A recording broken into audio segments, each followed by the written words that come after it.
Welcome, everybody. So, today I'm talking with Charlotte, a somatic therapist who works with mothers to help them reconnect with themselves and their bodies. So, I'm super excited because, yeah, this conversation is really, really important for those who have high risk pregnancies and, yeah, motherhood perhaps, who feel overwhelmed a little bit, disconnected, and just like we don't really know who we are in pregnancy. So, yeah, as a mother. And so it's not the lack of information that I've noticed. It's because we don't feel safe or calm or connected to our body anymore. So I'm super excited. Thank you so much for joining me. And yeah, do you want to talk, just introduce yourself a little bit and then we'll just jump into it. Yeah, sure. Thanks, Abby. Yeah, so what can I add on to what you said? I think that certainly for me, all of pregnancy and birth is really determined. Our experience of it really is determined by how safe we feel. And I guess just to put some context into that safety, often that's around things like if we just think about decision making, which is such a big part of pregnancy and birth, how much confidence do we have to really connect with what feels right for us rather than maybe what someone in a position of power is telling us, or what a book is telling us, or a friend's experience is telling us? How do we actually kind of put the puzzle pieces together and feel into what feels right for us? And then there's kind of that next step of actually making the decision, which sometimes, depending, on who's supporting you through that time, can be really challenging. Sometimes we have to really stand up for ourselves or stand kind of quite firm in our decisions, especially if we do want to decline something or we want to go kind of out of the guidelines of what's being suggested.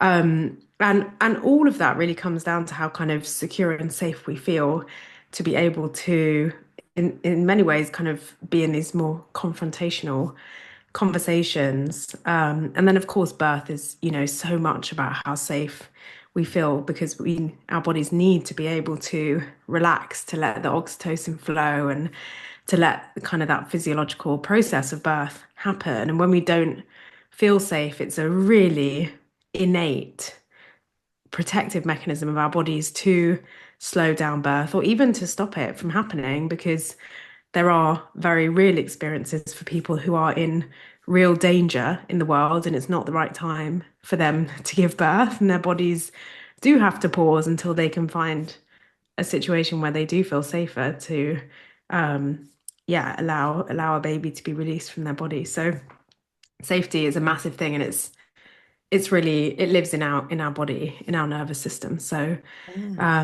yeah, that's just kind of a small bit of what I work with. Amazing. And it makes perfect sense. So, where do you see women start to lose this sense of safety during their pregnancy, or is it something you don't have before, before you get pregnant? I would say that generally our sense of safety in the world is this very inner experience. And I would say that any woman that is getting pregnant, she will have kind of a baseline of how she feels safe in the world. But there can be things, particularly about pregnancy, I guess, that can be triggering or activating for someone, that can mean that they feel less secure in the world and less safe in their experience. And for some people, that might be the very physical changes that happen during pregnancy. It can be the hormonal changes and really trying to cope with how their relationship feels different, how they feel different in themselves in ways that are kind of unexplained. And of course, there are, along with those hormonal changes, women can find themselves feeling maybe more anxious where they felt quite comfortable before. Also, the ways that we learn to feel safe throughout our life, if we ever haven't, can be things that we're supposed to put down in pregnancy. So, for example, if someone did use alcohol as a way to feel calm at the end of the day. And that's then something that's not available to them during pregnancy. It's obviously kind of a massive shift that they're going through, and that can bring up quite a lot for people. And I'm not talking about alcoholism, I'm talking about people who maybe habitually just drink to, and it's they don't even realize how much that's kind of a bit of a safety blanket for them. But I think it's important to note that during pregnancy, it's actually a time where we can also feel very attuned and very intuitive with our body. And some women come more into themselves and feel more confident and more comfortable in their experience. And they might feel more like they're able to hear themselves better than they ever have done. So it's definitely not a guarantee that we're not going to feel safe in Yeah. pregnancy. Mm. Obviously, motherhood is a massive rite of passage and identity change. So a lot of people will at some stage, whether it's in pregnancy, through their birth or in motherhood, go through a time where they might feel a bit lost or a bit disconnected from themselves. And I'd actually say that's really a normal Mm. experience. But as with anything, our kind of level of safety in the world is such a spectrum, and it will be very different, depending on every individual woman's Yeah, experience. absolutely. I like your positive story. So for those women who are constantly monitored, I'm talking type 1 diabetes, you go in quite often, they look at your numbers, your blood sugar numbers, and there's lots more scans, for example. How does that level of pressure impact the sense of safety? Yeah, this is such a good question. And I'll just be honest from the outset, I haven't worked with, I don't know if I've worked with any mothers that have had type 1 diabetes. And so I can't speak to the specific experience, but I can speak to the general experience of kind of almost feeling, every time we're monitored, every time we have a scan, every time we have a test taken, there is this kind of external experience going on where someone is collecting data on our body essentially and on our baby. And I can imagine that it becomes harder to listen to yourself and almost easier to kind of rely on what someone else is telling you. And so I can imagine that, it's kind of even more of a priority to spend more time with yourself, connecting to your growing baby. And I'm really keeping an eye. I do know about type 1 diabetes, and I know it's something that already for people that have it, they do have to monitor their glucose levels and their insulin levels. And, Mhm. so there's kind of already this experience that they have in life. And I suppose um, during pregnancy, it's about, also leaning into that trust that they know how they feel and kind of what their normal baseline is. But I can imagine it's very tricky not knowing what's normal, in pregnancy Mhm. versus what your experience is like, perhaps living with type 1 diabetes and being pregnant, because there's such a diversity of experiences. But yeah, there's definitely going to be an impact of having so much external monitoring because every time that happens, it disconnects us Yeah. from ourselves. And I imagine there's lots of people that don't enjoy hospital settings, that don't enjoy having scans and blood tests and, all of those things. And so the stress levels and the anxiety that can come up around that is something that is going to take its toll on you and on your experience and likely cause more fatigue and kind of more emotional upheaval and things like that. Yeah, and lack of trust in your body, and then you give your power to these men in white coats. Yeah, and Yeah. yeah, I think it's, I don't know, better or worse, but it's different for those like me who found out I had type 1 diabetes in the pregnancy. So, and I know there's lots of people are like this, and it's, it's like a, change of every, your whole world is turned upside down, not only with the pregnancy, but now with this, illness. But It's yeah, it was a strange time. Was that pregnancy induced type 1 diabetes that has now Yeah, stayed? yeah. Yeah, okay. Yeah. So yeah, it was like a whole nother education. I just wanted to dive into this pregnancy world and then I had to learn this other stuff and it Yeah, was yeah, yeah. And then I ended it's up massive. with forceps and all sorts in the end. But yeah, it's yeah, it was lack of trust. It was pure lack of trust, just Mm. going for, you know, scans all the time and how inaccurate the scans are. And then we put so much trust into those. Anyway, I digress.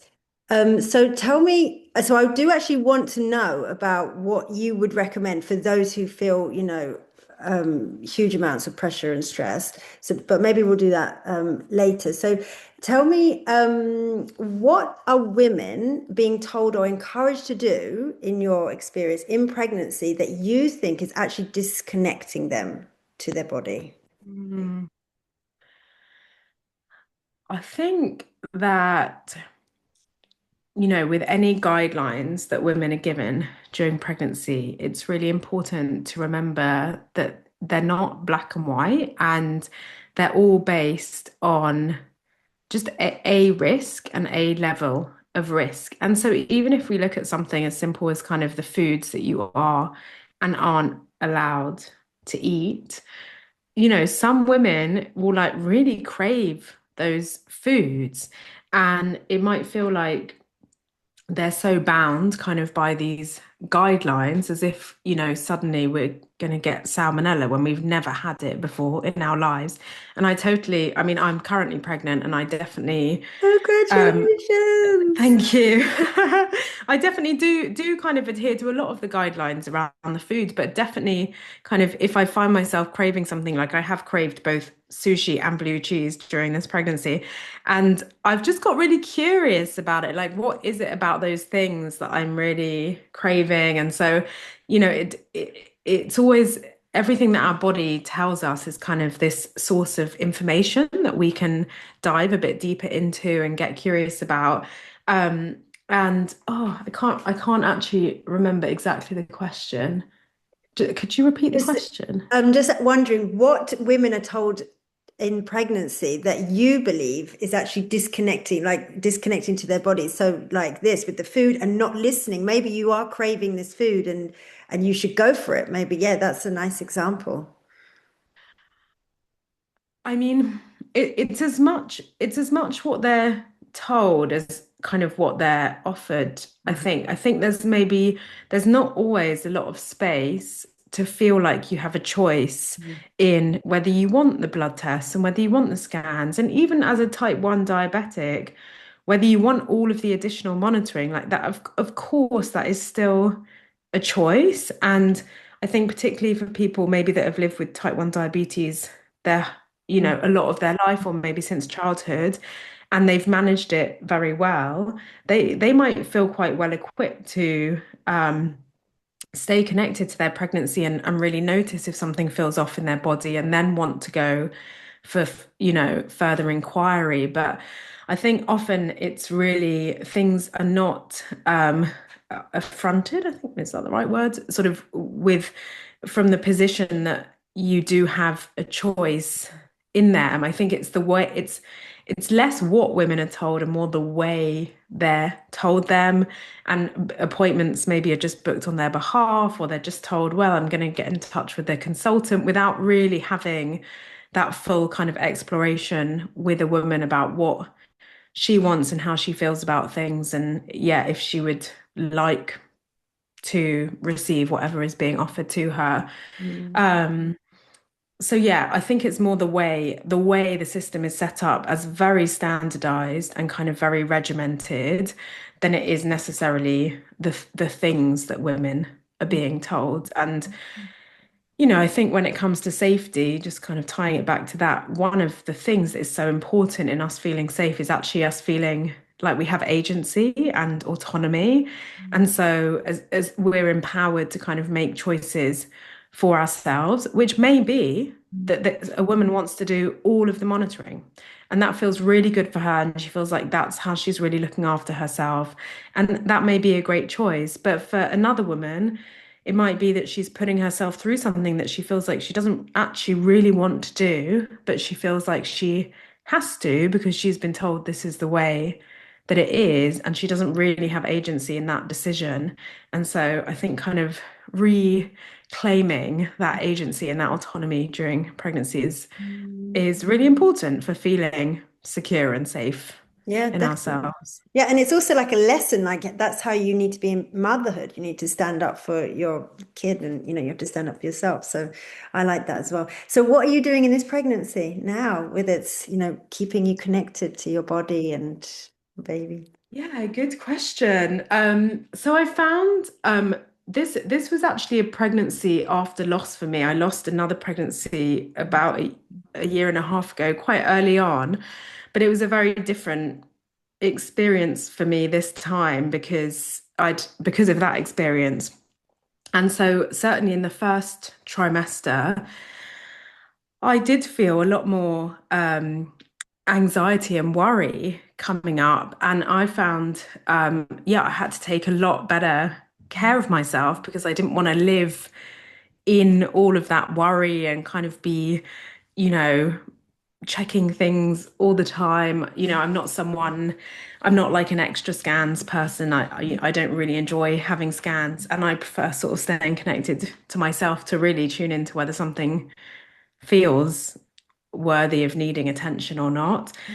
So things like journaling, just kind of writing out my thoughts was really helpful. And yeah, just like writing to my body. I think I do have a kind of spiritual life, and like that is part of something that really supports me as well. And for me, that it's really surrendering to the fact that I couldn't change whether how this pregnancy was going to go. So me worrying or me not worrying, it was going to be the same. Just in one version, I'm more comfortable, and in one version, I'm less comfortable. And Ah, so it was almost kind of like trying to embrace that, I might as well live my life, be really present with my daughter. I've got a 4-year old, and, just love the experience that I'm having, and just trust that if the pregnancy was meant to be, it was meant to be. And if it wasn't, it wasn't. that And self-reflection though is amazing that you could actually pause and see this two different, opinion, like going on in your head, these two emotions. You could be mm, upset. It's amazing that you had this. oh, thank you. Yeah, it's I feel like it's my very normal experience now, but it's been, yeah, probably years of kind of like work with myself. And actually in my first pregnancy with my daughter, I yeah, really connected to this sense of like trust in my body after it was. I mean, we're really going off tangent now, but when I got pregnant with my first daughter, I was about 5 or 6 years into recovery from bulimia, and so it'd been like a really big journey of really not having a good relationship with my body, which is putting it lightly. I mean, it was a terrible relationship with my body, to really coming to a place of trusting my body a lot more. And I actually found in pregnancy, it was a time where I was like, oh, I can hear my body more loudly, like, the cravings that we get, but also the ways that our body wants us to look after it, even yesterday. So I'm 30 weeks now in this pregnancy. Right. And yesterday, yeah, I just felt exhausted in the middle of the day. And it was a work day for me, but I had some space in the afternoon. And I just thought I'm going to run a bath, which again is like not recommended in pregnancy, but I love having baths in pregnancy. I think you just got to listen to your own body and have a sleep in the bath, which I'm sure universally is not recommended, but I love doing. And it was just like so wonderful. And it's just like these little gifts of like listening to our body and being able to kind of respond with the things that it wants, which we're really not set up for, most of us, in kind of Western society where, a lot of people's work demands a lot from them, and there's this sense of kind of needing to be switched on and productive Mm. all the time. And I feel like I've definitely gone on quite a journey in my life to come to a place where it's really important for me to have a lot of space in my life to be able to respond to what my body needs. And Mm. obviously, it won't be in every moment and every day, but where you can, just like listening to that, if you're feeling exhausted, don't have another coffee. Like, just spend 10 minutes listening to some, yoga music and shut your eyes and set a timer. And it doesn't have to be something massive, like running a bath or even getting into bed. It can be something quite small. And I think it is just the small ways that we respond to our body, even in how it wants to be nourished Mm. during pregnancy. That is, I kind of see it as building these bridges of trust where, we do, I do see that we are in relationship with our body. So it's like we have our body and then we kind of have our like conscious experience and they kind of communicate with each other. And Mm. every time we hear something and we respond, it's like this bridge has been created of trust.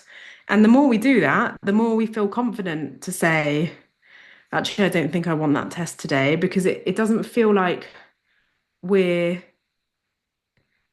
it almost becomes a bit of a no-brainer because we're just taking care of what our body wants. It Mm. just feels like this other thing that we're taking care of, I suppose, which is part of mothering. We learn to take care of a child, but I think really for a lot of mothers, we learn to take care of ourselves as well in that process, or at least we have the opportunity to do that. Seriously, what a gift you just gave yourself by running that bath. That's so wonderful. It was such a gift. I'm still enjoying how nice that bath was. Oh, so nice. So what else? So there's journaling, bath, listening to yourself. What other things do you recommend to people who are scared? Yeah, I think, it really depends where you're at in your journey. And I think that the actual art of listening to ourselves is about responding to those small cues. And so even things like if you feel thirsty, don't get a drink in half an hour. Go and get a drink now. Or if you need the toilet, go to the bathroom. And they're these very basic kind of physiological needs that we have, Mm. but a lot of them, and for a lot of people, we've overridden them for so long because even when we're in school and we're not really allowed to go to the toilet until lunch break or until morning break or whatever. And so we're like learning to like ignore our body's signals, or we're told to ignore them. And, and then we find ourselves in adulthood. And of course, we're not in this place of kind of connection to how we're feeling. And so like that those are sort of very practical things. I would say that yeah, just spending time in connection. So like as your body is changing, if it feels available to you, just spending time maybe with some physical touch, just really just spending a moment kind of connecting with those changes, like allowing yourself to kind of explore your body, speaking kindly to yourself. Again, imagine you're in a relationship with a thing that you really love, like a child, Mm. and treating your body in that way is so incredibly powerful because I think, again, as women, a Mm. lot of us have quite negative relationships with our body. And I can imagine, particularly for women, maybe who have been diagnosed with type 1 diabetes at any time in their life, that there could be some resentment or some anger that's living in their experience where they feel like it's not fair that they have to live with this condition. And that can be a dynamic that really plays out in a way where, yeah, you're not kind of living in compassion or in empathy for your body, and that can sort of show up in Yeah. other ways as well in how you talk to yourself. And so I'd say, yeah, building up this kind of loving relationship Oh. with your body can be really, just so powerful and so simple. You don't need anything, any tools. You don't need any people. It's just, having conversations with yourself. This is so nice. And you actually do this. You do a weekly call, is it weekly? For Yeah, so it's fortnightly. I'm going to run a couple more before I go on leave. It's a gathering, and what we do there is actually something called somatic listening. So that is kind of going into the realms of interoception, which is the ability to be able to actually hear our body's cues. And so there are kind of like multiple layers of cues. So things like going to the toilet or feeling your heart beating, like that's kind of one very physical layer of cues. But then there's that kind of intuitive sense that, that knowing that things don't quite feel right, or sometimes we just have a little thought come in. And having awareness of all of that is something you can build up over time. And so I actually have a listening practice to support mothers and women to kind of build up their oh, interoception, which I can share with you. It's a free practice. yeah. And it's like 12 minutes long, so it's, quite accessible. And then, yeah, in the sessions that I run, I essentially do a guided version of that. So women come and maybe they sit with an intention. So it could be like something like I want to feel clear on something in my pregnancy or in my birth plans or whatever. And then we spend about 25 minutes really listening. They're just kind of watching what's happening in their felt experience, which is really broad. It can be a very, again, like a very physical sensation-based experience, or sometimes a lot of imagery comes up, or yeah, there's memories that come in. So Wonderful. once you're sort of connected to your felt experience, it's actually like it exists in the field around you as well as in Mm. your body. So it's quite a sort of wide thing. And I would say it's something that's worth, I think it's like this amazing untapped resource that we all have, like the way that our body really communicates with us. And it's, what I love to be able to share because it's been so impactful in my life, being able to stay connected with that, particularly in sort of my parenting and my evolution and experience with that. And so yeah, I run sessions where I facilitate that, and Wow. they'll be pausing sort of mid-May, but I hope to bring them back sort of Wow, not it's too interesting for us there. because when we go low, we start shaking and start sweating. We feel our bodies a lot. If we're too Yeah, high, we're too low. So maybe I will come to one of your sessions. That sounds amazing. yeah, I please, always you'll say be that so welcome. we feel our bodies so much. We're inside our bodies all the time. We're trying to, Yeah, trying to gauge our blood sugar. At least I am. Where we yeah. are, with this. So yeah, that sounds really interesting. Okay, so Mm. before we wrap up, is there anything else you would like to share? Thank you for sharing about your circle. That sounds lovely. Yeah, is there anything else I want to share? I feel like just so many things. I think that the biggest thing with any of this kind of work, for want of a better word, in sort of building our relationship with ourselves and our experience, is just giving yourself so much permission to not know, to feel like you don't know what you're doing, or to feel like it's not really happening for you, or to feel like it's hard or it's not perfect. I think that, what I've experienced through my own journey again of kind of really coming into greater contact with my felt experience is that I think our kind of natural state is to just be these quite kind of messy, imperfect human beings that have very conflicting experiences sometimes, and that we contradict ourselves, and that we can have really big feelings about things. And it's just like giving a lot of grace and permission for that to be okay. This is not about kind of becoming someone who's almost like able to perfectly respond to yourself or get it right all the time. It's actually about moving away from that and becoming more accepting of the fact that sometimes we'll just feel really unclear for a while about something, or we just really won't know, or we'll do something and it won't be right, but it's like an opportunity to learn from it. And so, yeah, just giving lots of space for permission, certainly during pregnancy, to feel like you don't really know and you don't know what's right and you don't know how to make decisions. That's just such a normal experience. Yeah, I love that as well because a lot of type ones we have to have perfect blood sugar, which is impossible. It's non-diabetics don't have such perfect, but we are Yeah. to so yeah, I absolutely love that. And I hope all the type ones listening or any diabetic knowing that you can just relax, be messy, and this is normal, it's natural, and just to feel okay with it. I love it so much. Thank you so much for coming on. I will send you everything afterwards. And good luck. Congratulations on your pregnancy, the last 10 weeks. Thank you. Thank And you. I hopefully will see you in your circle.